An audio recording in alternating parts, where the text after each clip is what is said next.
Hello everyone, this is Prachi. Welcome in our channel. आज हम देखने वाले हैं रीजनिंग रिलेटेड टॉपिक है, डेटा इंटरप्रिटेशन एंड सफिशिएंसी। ये जो टॉपिक है वो हर एग्ज़ाम में इम्पॉर्टेंट रहता है। इसके ऊपर हमें क्वेश्चंस आते ही है। बस क्वेश्चन थोड़े से लेंदी रहते हैं, तो अब हम लोग सोचते हैं कि नहीं, ये हमसे सॉल्व नहीं हो सकता या टाइम जा सकता है। बट ये क्वेश्चन बहुत ज़्यादा ईजी होते हैं और हमें मार्क्स दिलाते हैं ये। तो नॉर्मली ये क्वेश्चंस कैसे रहते हैं, उसमें पहले क्या होता है कि क्वेश्चन की आपको डायरेक्शन दिए रहते हैं कि मतलब क्वेश्चन को किस तरह से सॉल्व करना है और कौन से आंसर का क्या मीनिंग है। तो अगर आपने ऑप्शन ए सिलेक्ट किया, इसका मतलब क्या, क्वेश्चन दिया रहता है, दो स्टेटमेंट दिए रहते हैं। अगर आपका जो स्टेटमेंट 2 है वो अलोन सफिशिएंट रहेगा आपके क्वेश्चन को प्रूव करने के लिए, तो आपका आंसर ए होता है। बी मतलब क्या, जो आपका स्टेटमेंट 1 रहता है वो अकेले आपके क्वेश्चन को प्रूव करता है, तो ऑप्शन बी रहता है। ऑप्शन सी का मतलब क्या है कि स्टेटमेंट 1 और 2 का डेटा टुगेदर, मतलब एक साथ आपके क्वेश्चन को प्रूव नहीं कर पाता, तो उसके लिए ऑप्शन सी रहता है। और डी मतलब कि आपके जो क्वेश्चन का जो डेटा स्टेटमेंट है 1 और 2, वो दोनों भी नेसेसरी है आपके क्वेश्चन को प्रूव करने के लिए, आपके कंडीशन प्रूव करने के लिए, तो हम लोग डी देते हैं। तो चलिए अब हम इसके ऊपर क्वेश्चन देखते हैं। अभी यहाँ पे क्वेश्चन है, who amongst LMNOP is the shortest. क्या पूछा है, LMNOP में से सबसे शॉर्टेस्ट कौन है। तो अभी हमारी कंडीशन क्या है, O इज़ फर्स्ट स्टेटमेंट है, O is shorter than P। O क्या है, P से शॉर्टर है but taller than N। Okay, second statement क्या है, M is not as tall as L, मतलब ओके L M से बड़ा है। तो अभी आप इन दोनों में भी देख लीजिए कि हम नहीं कंक्लूड कर पा रहे कि कौन सबसे छोटा होगा। इसका मतलब क्या है कि दोनों भी स्टेटमेंट से हम लोग नहीं कंक्लूड कर पा रहे कि हम लोग नहीं सफिशिएंट है। दोनों भी स्टेटमेंट में जो कुछ भी डेटा दिया है वो हमें क्वेश्चन लाइन आंसर बताने के लिए सफिशिएंट नहीं है। तो इसका ऑप्शन होगा सी। ओके, सी जो यहाँ पे दिया है उन्होंने,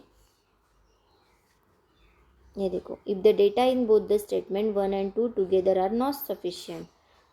सो यहाँ पे दोनों भी स्टेटमेंट का डेटा सफिशिएंट नहीं है, इसके वजह से इसका ऑप्शन है सी। अभी नेक्स्ट है question, how many brothers does Bharat have. Okay, Bharat को कितने भाई है ये पूछा है। तो इसमें फर्स्ट स्टेटमेंट क्या है, Sheila, the mother of Bharat, has only 3 children. Okay, मतलब इंक्लूडिंग भरत, टोटल वो कितने चिल्ड्रंस है,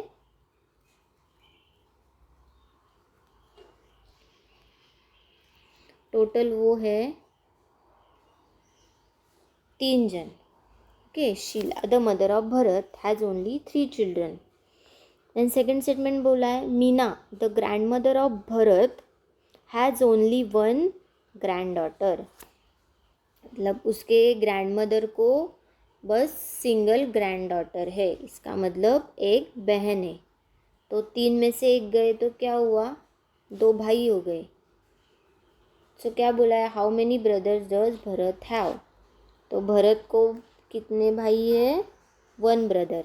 ओके, क्योंकि भरत एक उसकी बहन और एक बाकी रह गया एक भाई। तो अभी इस क्वेश्चन में क्या है कि दोनों भी जो स्टेटमेंट है वो हमें नेसेसरी है क्वेश्चन के आंसर देने के लिए, हमारा क्वेश्चन प्रूव करने के लिए। ये दोनों भी स्टेटमेंट है, इसकी हमें ज़रूरत पड़ती है। तो इसके वजह से we can say that option D is correct answer. Okay, अभी नेक्स्ट क्वेश्चन है, Kiran is elder to Manoj and Dilip is elder to Neelam, who is the youngest if Kiran is elder to Manoj, मतलब किरण मनोज से बड़ा है और दिलीप नीलम से बड़ा है। Okay,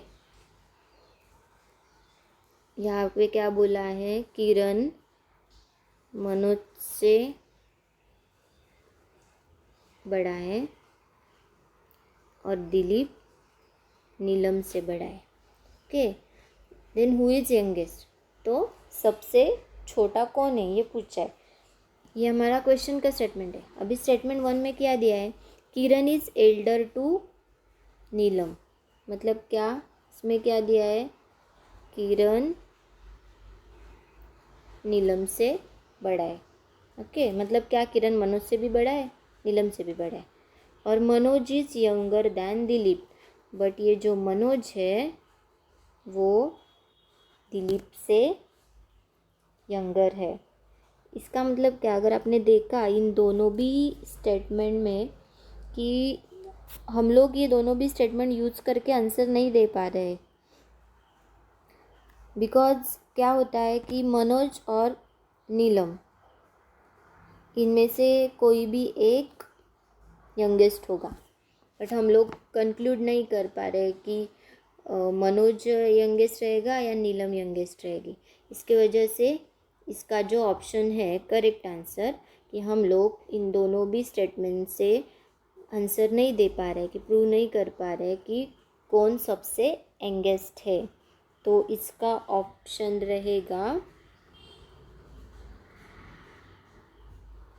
C. Okay, both the data in statement 1 and 2 together are not sufficient to answer the question. Okay, the next question.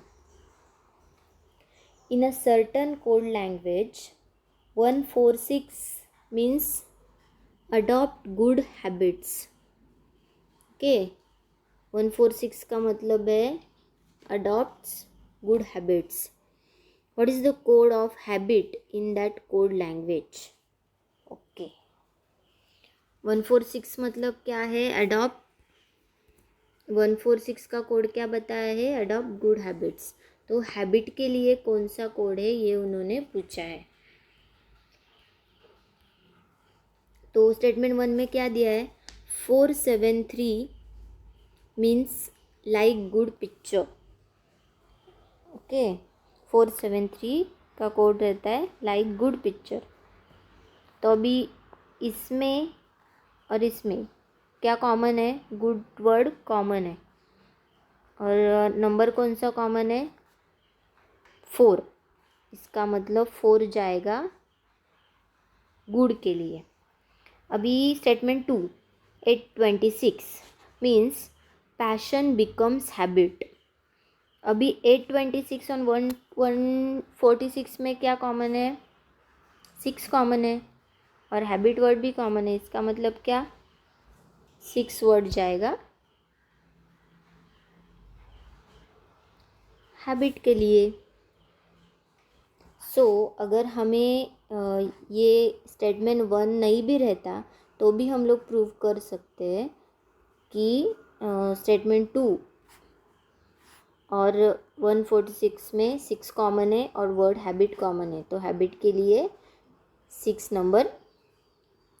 6 code number जाएगा। सो अभी क्या हम बोल सकते हैं कि statement 2 alone is sufficient to answer the question. क्या हमें इस क्वेश्चन का आंसर देने के लिए स्टेटमेंट 2 इज सफिशिएंट है, तो इसके लिए हमारा आंसर रहता है ए। ओके, ये हो गया।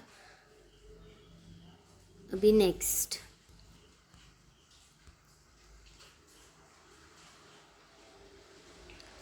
ओके, तो अभी हमारे यहाँ पे क्वेश्चंस ख़त्म होते हैं। तो सभी इसी टाइप्स के क्वेश्चन रहते हैं, बस आपको क्वेश्चन की जो लाइन है वो ठीक से पढ़नी रहती है, और फिर वो 2 स्टेटमेंट है वो आपको देखने पड़ते हैं कि कौन सा स्टेटमेंट हमें हमारा क्वेश्चन का आंसर प्रूफ कर सकता है, तो उसके ऊपर हम लोग आंसर देंगे।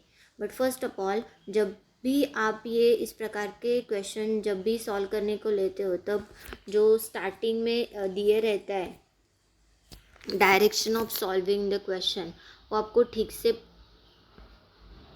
पढ़ने चाहिए, क्योंकि कभी कभी ये ABCD जो ऑप्शन है ना, वो लोग मतलब उसकी जो डायरेक्शन है वो चेंज कर देते हैं, उसका सीक्वेंस चेंज कर देते हैं, तो हम लोग कंफ्यूज हो जाते हैं। कभी कभी यहाँ पे ऊपर ये ऊपर डालते हैं या नीचे डालते हैं, तो ऐसे कुछ कंफ्यूजिंग कर देते हैं। तो हमें पहले ये डायरेक्शन ठीक से रीड करने पड़ते हैं, उसके बाद ये क्वेश्चन की तरफ जाना पड़ता है। तो अभी हमने यहाँ पे 4 क्वेश्चन देखे। अगर आपको कुछ भी प्रॉब्लम है तो आप मुझे कमेंट बॉक्स में पूछ सकते हैं। Thank you for watching my videos. If you not subscribe our channel, then please do subscribe. Thank you so much.